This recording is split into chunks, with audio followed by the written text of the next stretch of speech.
નમસ્કાર મારા વહાલા વિદ્યાર્થી મિત્રો, આજે વાત કરીશું ધોરણ 9 અને વિષય હિન્દીના પ્રથમ કાવ્ય છે આરાધના, જેના કવિ છે વસંત બાપટ. તેના મિત્રો ગાલા સ્વાધ્યાય પોથીનું સંપૂર્ણ સોલ્યુશન જોઈશું. એ પહેલાં મિત્રો તમારે જાતે સોલ્યુશન કરી દેવાનું છે, અને જે પ્રશ્નોના જવાબ તમને ના આવડે એ માત્ર આ વિડીયોમાંથી આપ લખી શકો છો. વિભાગ પહેલો છે પદ્ય આધારિત પ્રશ્નો પૂછાયેલા છે. એની અંદર મિત્રો આપણે सही विकल्प चुनकर रिक्त स्थानों की पूर्ति कीजिए. पहलू है मित्रों देह मंदिर चित्त मंदिर एक ही है. तो आ शू है? प्रार्थना है. तो आपने प्रार्थना लखीशू दुखियारों का दुख जाए है यही मन कामना. नंबर 3 कवि सबका कल्याण चाहते हैं. मानवों की एकता की भावना पूर्ण हो तो अच्छा. काव्य पंक्ति पूर्ण कीजिए. तो हम काव्य पंक्ति की पूर्ति करेंगे.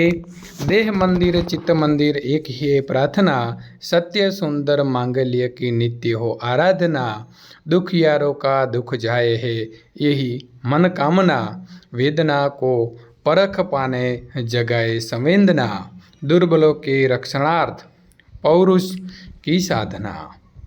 दूसरा है जीवन में नव तेज हो अतरंग में भावना, सुंदरता की आस हो मानवता की हो उपासना, शौर्य पावे धैर्य पावे अही है अभ्यर्थना, भेद सभी अस्त होवे बेर और वासना, मानवों की एकता की पूर्ण हो कल्पना, मुद्दत हम चाहे एक ही बंधुता की कामना. प्रश्न नंबर 3. निम्नलिखित प्रश्नों के उत्तर एक एक वाक्य में लिखिए. कवि नित्य कैसी आराधना चाहते हैं? तो कवि नित्य ऐसी आराधना चाहते हैं कि जिसमें सत्य सुंदर और मांगल्य की भावना हो. दूसरा, कवि कैसी मनोकामना चाहते हैं? तो दुखी लोग दुखों से मुक्त हो ऐसी मनोकामना कवि चाहते हैं. कवि दुर्बलों के रक्षणार्थ किसकी साधना चाहते हैं? तो कवि दुर्बलों के रक्षणार्थ पौरुष की साधना चाहते हैं. नंबर 4 कवि किसकी अभ्यर्थना करते हैं? तो कवि सबके जीवन में नया प्रकाश आने की अभ्यर्थना करते हैं. नंबर 5 कवि कैसी बंधुता की कामना करते हैं? तो कवि ऐसी बंधुता की कामना करते हैं जिसमें सब स्वतंत्र होकर भी भाईचारे की भावना से जुड़े हो. नंबर 4 निम्नलिखित प्रश्नों के उत्तर 2-3 वाक्य में लिखिए. कवि संवेदना क्यों जगाना चाहते हैं? तो संवेदना के बिना हमें दूसरों की वेदना का अनुभव नहीं हो सकता, इसीलिए कवि संवेदना जगाना चाहते हैं. दूसरा, मानवता की उपासना का क्या अर्थ है? तो लोग एक दूसरे की पीड़ा समझे और उसे दूर करने का प्रयास करें, यही मानवता की उपासना है. प्रश्न नंबर 5 निम्नलिखित प्रश्नों के उत्तर 5-6 वाक्य में लिखिए. पहला, कवि कैसे मांगल्य की आराधना करते हैं? तो मांगल्य अर्थात सबका कल्याण. कवि चाहते हैं कि सब लोग सत्य के मार्ग पर चले, सबके मन में सुंदर विचार आए और सब एक दूसरे के कल्याण की बात सोचे. इस तरह कवि सबके कल्याण की कामना करते हुए मांगल्य की आराधना करते हैं. दूसरा, कवि के अनुसार किसके दुख दूर होने चाहिए? तो कवि के अनुसार लोगों के जीवन में तरह तरह के दुख हैं. इन दुखों से छुटकारा पाने का उन्हें कोई मार्ग नहीं सूझता. उन्हें दूसरों की सहानुभूति भी नहीं मिलती. वे स्वयं अपने दुखों से मुक्त नहीं हो सकते. ऐसे अपेक्षित और असहाय लोगों के दुख दूर होने चाहिए.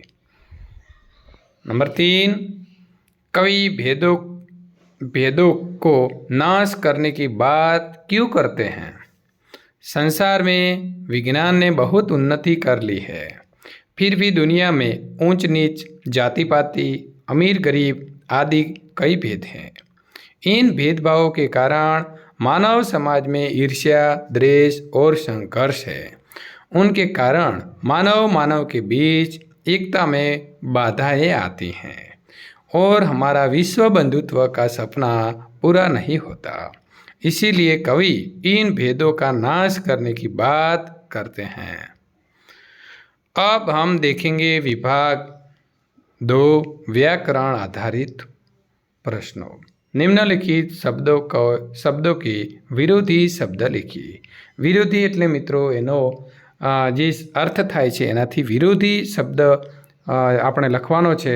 જેમ દાખલા તરીકે માનવ તો દાનવ, સત્ય તો અસત્ય, મંગલ અમંગલ, દુઃખ સુખ, दुर्बल सबल, सुंदर तो असुंदर, अस्त तो उदय, मुक्त तो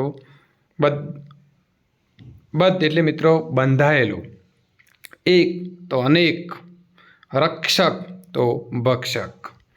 निम्नलिखित शब्दों के पर्यायवाची शब्द એટલે મિત્રો સમાન અર્થવાળા સમાનાર્થી જે આપણે ગુજરાતીમાં કહીએ છીએ તે માંગલ્ય તો મંગલકારી, નિત્ય તો સદા, अभ्यर्थना तो विनंती, प्रार्थना, वेदना तो व्यथा, अस्त तो समाप्त।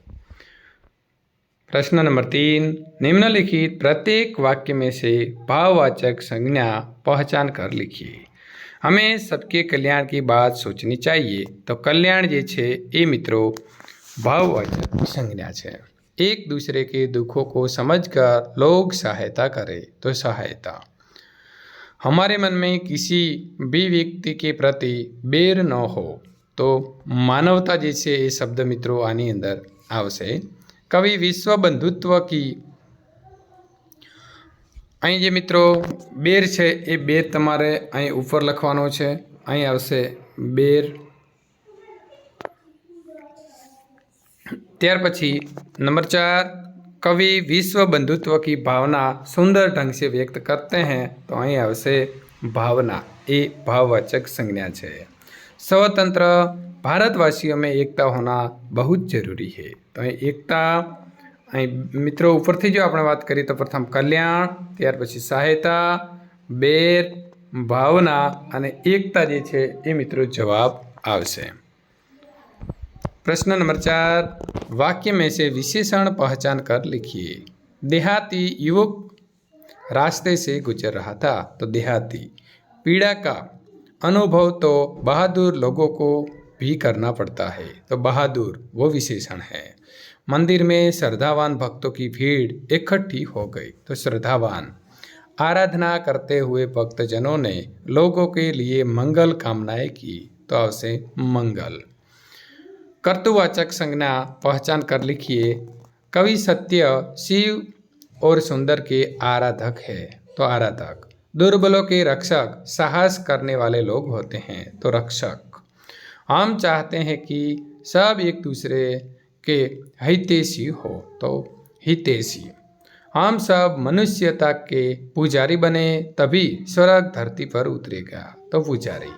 निम्नलिखित शब्दों के उपसर्ग पहचान कर लिखिए। प्रार्थना तो प्रार्थना, दुर्बल तो दुबल, अभ्यर्थना तो अभिअर्थना, संवेदना तो संवेदना, अनुभव तो अनुभव।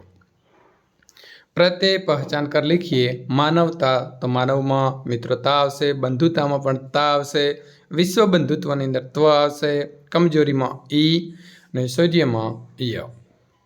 ત્યાર પછી મિત્રો જો તમે બીજા પાર્ટનું સોલ્યુશન મેળવવા માગો છો તો અહીં આપેલી એન્ડ સ્ક્રીન અથવા નીચે ડિસ્ક્રિપ્શનની અંદર આપેલી જે લિંક છે એના ઉપર મિત્રો ક્લિક કરીને ત્યાંથી તમે સોલ્યુશન જે છે મેળવી શકો છો। વિડીયો પસંદ આવે તો લાઈક કરી તમારા મિત્રો સુધી શેર કરવાનું ભૂલશો નહીં।